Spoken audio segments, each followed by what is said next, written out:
At Food Bank for New York City, workers are busy moving and packing donated food headed to local food pantries and soup kitchens. We are one of the largest hunger relief organizations serving all 5 boroughs. We operate and support over 90% of the zip codes that are located here in our city. And we do that through close partnership with over 800 nonprofit partners. It's a busy time of year, as many Americans will join family and friends to celebrate the Thanksgiving holiday.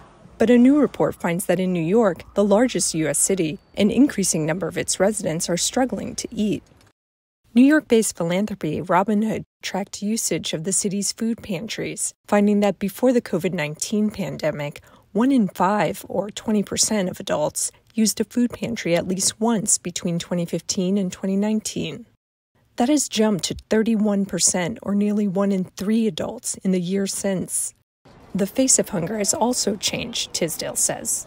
What we see now is that more and more working families are visiting local food pantries and soup kitchens. And actually, the smallest percentage of those visiting soup kitchens or food pantries are homeless men. There's this false mentality like, oh, these folks just want a handout, when really, I think people are really struggling to just make ends meet.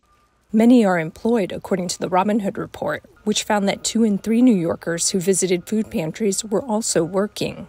We lost a lot of jobs in the pandemic. A lot of jobs have returned, but unfortunately, a lot of the jobs that returned or just came online were really those that are just not paying enough. There is not significant wage growth.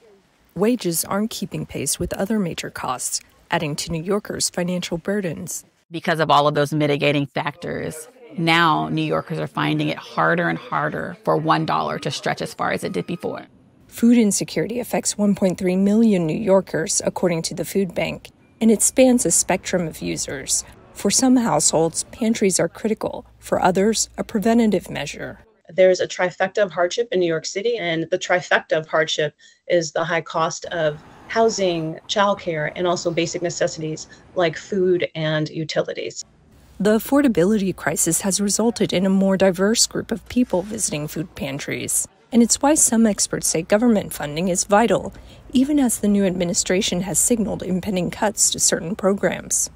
This election came down to kitchen table issues, and food is very much so a kitchen table issue. And this is an opportunity for the incoming administration to really bolster the safety net and to make those investments. Otherwise, Alphonse says, the food pantries will likely attract even more people in need. Tina Trin, VOA News, New York.